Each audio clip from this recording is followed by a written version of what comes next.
folks, Captain Mikey coming to you for KastKing. Woo! Here in Florida, it is hot. It is summertime. It is officially here. Hot. Hot. And that heat makes for some tough fishing. There's a number of reasons why the bite slows down in the middle of the summer. When those water temperatures rise and that water gets nice and hot, there's a lot less oxygen in the water. And with less oxygen in the water, there's really only 3 places those fish are going to go. They're either going to go find the darkest, greenest, thickest cover that they can that's producing oxygen, like grasses and lily pads. The dark green stuff is where they're going to be. Or they're going to try to find the deepest holes with some kind of structure to hold to. That water's going to be a little cooler down deep, and it's naturally going to have a little more oxygen to it. And of course, the third and final place to look is current. Anywhere there's some kind of current and flowing water, that's going to help generate oxygen in the water as well. Kind of like the aerators in your live well. In the middle of summer, in the heat, one of the best tactics and techniques that anyone across this country uses is soft plastics. Soft plastics like worms, lizards, crawdads, big, bulky things that you can move slow. These fish aren't going to move fast. They don't have a lot of energy to expend, and they're not going to want to expend all that energy chasing down a bunch of small things. So I think go big or go home in the middle of summer. Big, soft plastics like 10-inch, 12-inch, 14-inch worms. But keeping in mind that those bass are lacking oxygen, they're only going to be in certain spots. And the obvious place to target them is going to be in that thick, heavy cover.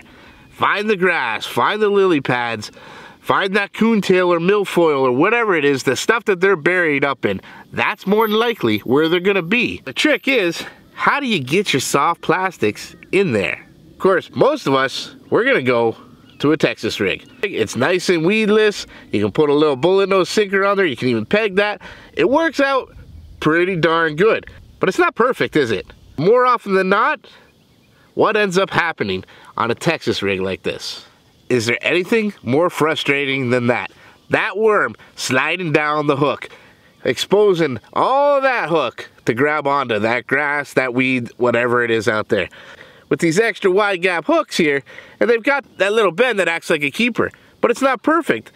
Those worms still end up sliding down and balling up on the end of your hook. But is there any other way to fish soft plastics like worms in heavy cover?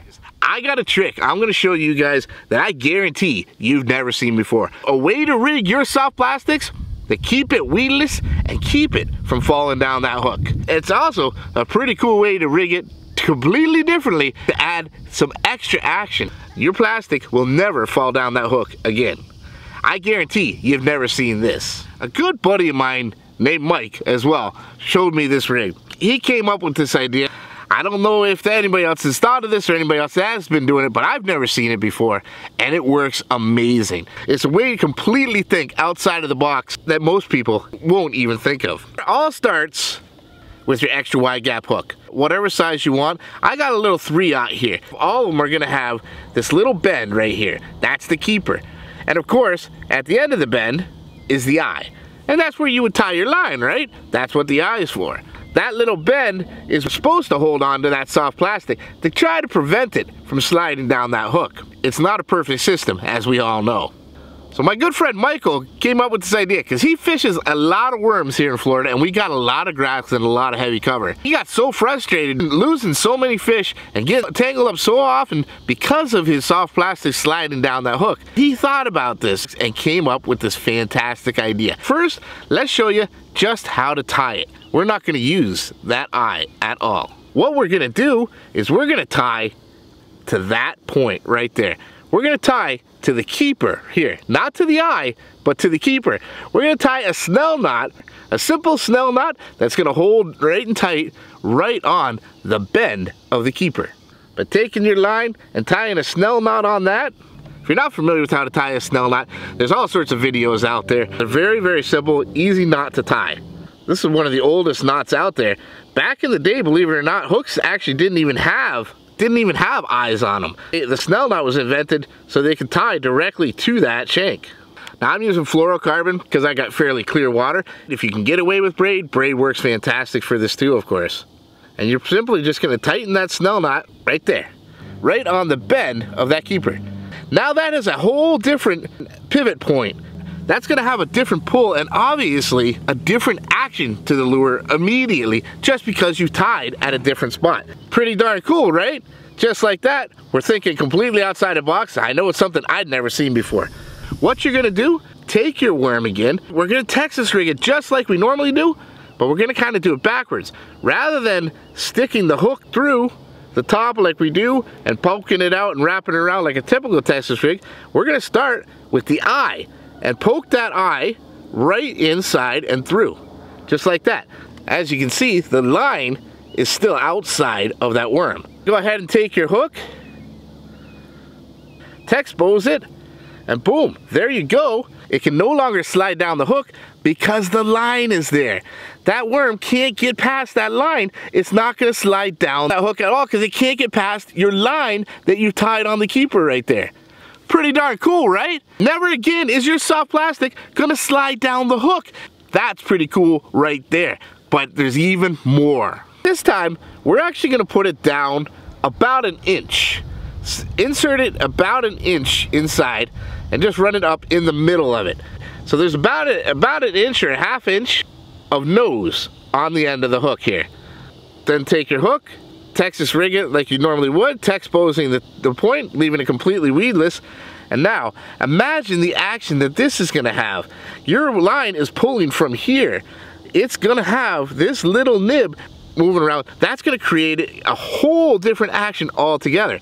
Now, you're not subject to where you tie that line. Because a normal Texas rig is tied to the eye of the hook, it's gotta go in the top, and it's only gonna stay in that top section. But with a rig like this, you can rig it anywhere you want. Let's put it down about 2.5 inches here. Look at that now, guys. Now we're rigged up, still completely rigless, but it's almost a semi-wacky rig. All sorts of action, just like a Ned rig off the end here. You run that across grass, across lily pads, across any kind of matted vegetation, completely weedless, with a tremendous amount of action. That's something that actually they've never seen before and nobody else is throwing. I guarantee you're gonna get bit. One thing I like to do, guys, and I recommend here, about a foot up, I'm tying on a swivel. Because this thing's gonna have so much erratic action as I'm moving it along and around, it's gonna spin as well. And I don't wanna get all that line twist on there. So put a swivel about a foot up and you're gonna have an incredible amount of action on a completely weedless rig that's not gonna slide down your hook at all. It's gonna stay weedless no matter what you're throwing it through. Pretty darn cool. Now, of course, the possibilities are endless when you're talking weightless rig. But what if you want to add a little extra weight? Get it down deeper to some of that deep structure or that other deep holes where those deep summer bass are sitting out there. Right on the end of your hook, you can always add a little weight. They make weights for your hooks that you just simply clamp onto your hook there. That little weight's going to completely alter the action now too. Again, depending on where you put the hook inside your soft plastic, it's going to completely alter that action now too. Again, something completely different that they haven't seen before. Another option for weighting these is like a Nico rig. Imagine putting a little nail weight into the end of this. That's gonna have an incredibly different action altogether. You can alter where you put that hook anywhere inside any soft plastic. This is just a trick worm. Imagine what you can do with longer curly tail worms, lizards. So his little head bobs up and down the entire time. He says, yeah, I like the rig. I like it, yeah, buddy. Whoa! More action altogether, and it stays completely weedless the entire time, never sliding down the hook because of where you tied that line. Tie a snow rig right to the bend of your hook. It's a weighted rig that nobody else is doing, and the bass has never seen before, giving it an entirely new action out there, and I guarantee you're gonna get a whole lot of new bites with this. Pretty darn awesome, and again, no matter what they do, they cannot slide that down that hook. It's never gonna slide down the hook because your line's gonna stop it every single time. Awesome, awesome idea. That's thinking outside the box. That's showing the bass something they've never seen before. In the middle of summer when the bites are tough, don't be afraid to try something completely different. And I promise you, you're gonna find bites that you didn't find earlier. Well, folks, I hope you liked this. And I hope you learned a little something. Next time you're out in the water and you're having that tough bite in the middle of summer, try thinking outside the box. Try the Mikey rig.